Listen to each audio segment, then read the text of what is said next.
And blast off. Good morning, my friends. This is MLive Chief Meteorologist Mark Torgos. You like that little countdown? We actually invented that because it takes me a little while to start the live and then get my phone going to see your questions. So, hey, good morning, Ginny Lope from Franklin and Liza Johnson. Good morning to you.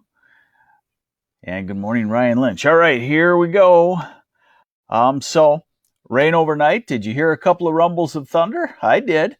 And that's all to the south and east now. Now, when you see these little circles that look like light precipitation around the radars, in this time of the year, that can be drizzle or mist in the air.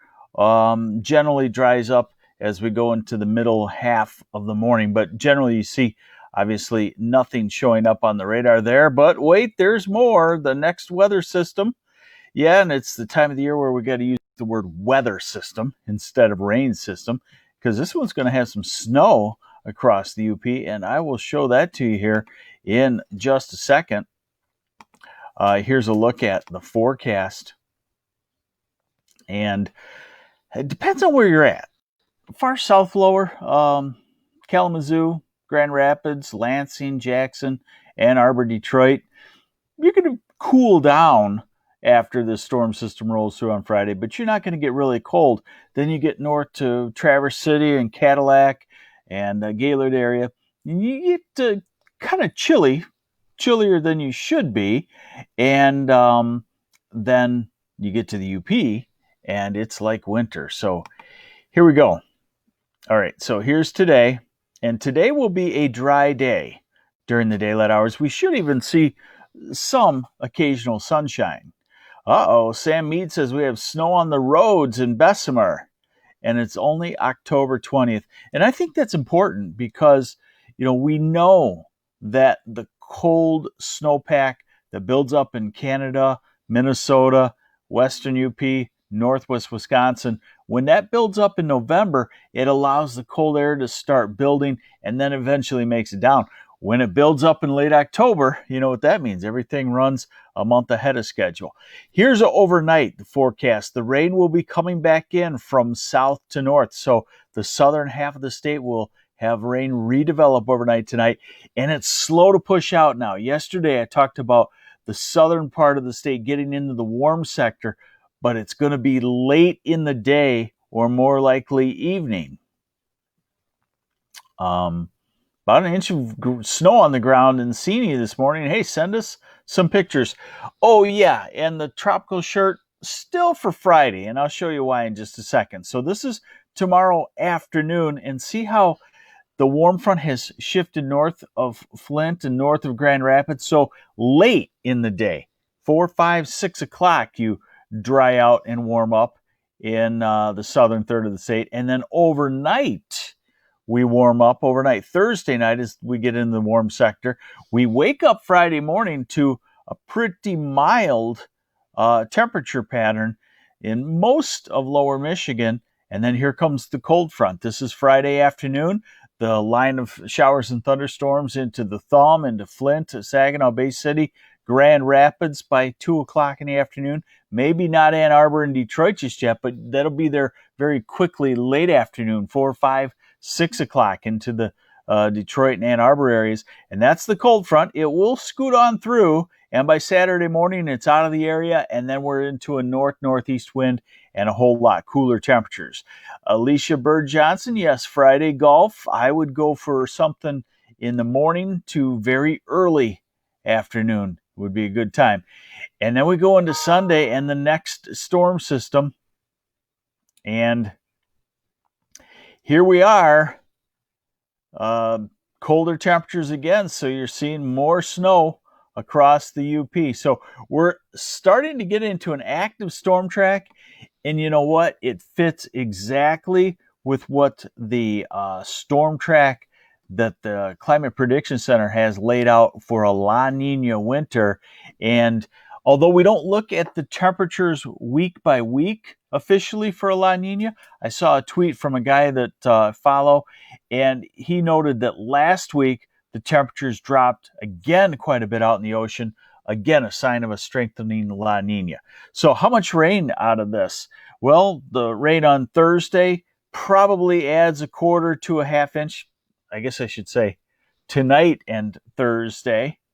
And then the rain on Friday, probably another quarter to a half inch. So by the time you get to the weekend, you've had an inch of rain in a lot of spots across lower Michigan.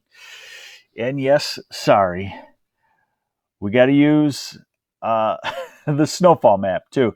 Shannongrams nighttime temperatures in Manistee this weekend. We are closing our camp for the season. How's it look? I'll get to that here in just a second. I must have read your mind. All right, so look at this snow across the UP. Now, this is probably a little bit overdone on what you would actually see because there's some melting at this time of the year. So when you see that foot in the western part of the UP, it's probably 6 inches or so. But hey, isn't that enough? And as we go out 10 days, you don't see much in lower Michigan except the Gaylord, Grayling area, a couple of inches of snow, maybe toward Traverse City. Southern lower, no. Maybe some snowflakes mixed in with a little burst of rain. But the point being is off to the west, the snowpack is building, and we're only in, at that point out at the end, we're at Halloween. All right, high temperatures. Angela Holt, Saturday, celebrating parents' 50th anniversary. Hey, congratulations to them. So here's today. 60 in the far southeast, 30 across the UP. Now this is Thursday. And like I said, we will start to warm up into the 60s. And then Friday, we have 60s. We have low 70s in Ann Arbor and Detroit. It's going to be a beautiful afternoon. Monroe, beautiful day on Friday.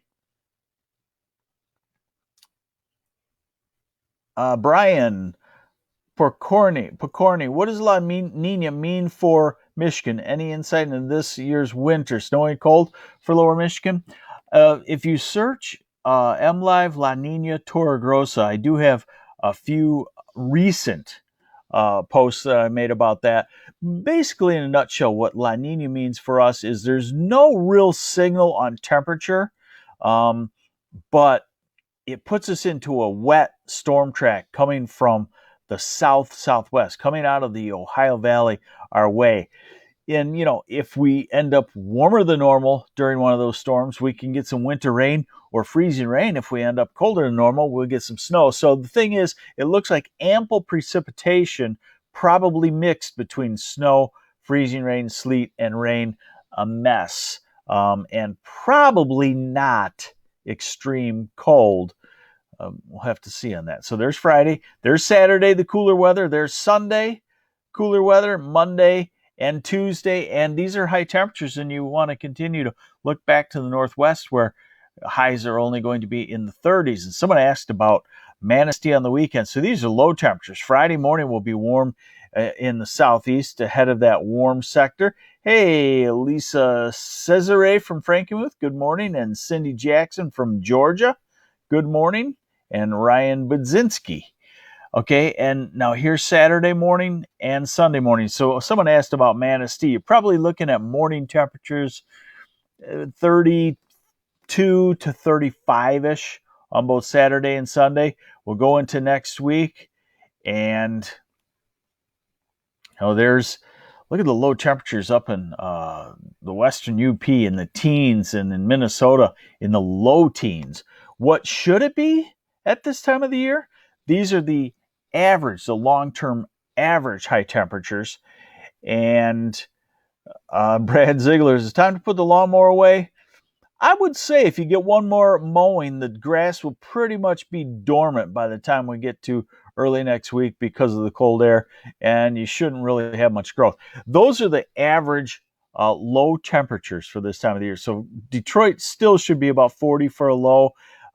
Saginaw, 39-ish.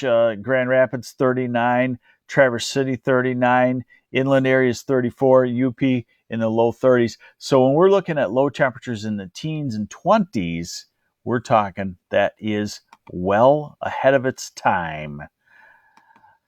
Lynn Todd, when is snow for Saginaw? We might have some flakes next week, but accumulating snow is still at least a couple of weeks away. Remember last year we had that Veterans Day, November 11th, Veterans Day snowstorm that was one of the biggest, if not the biggest, earliest in the season. That seems to be a trend. Early cold, backs off in the middle of winter, late cold. So when you look at it on paper, the winter doesn't look too bad, but in reality, it's kind of stretched out because it starts early and ends late. Let's hope we don't get into that situation once again. So there you have it. You've got a dry day today. You've got a wet night tonight. You've got a wet day tomorrow until afternoon once we get into the warm sector. And Friday morning, not a bad day for something outside.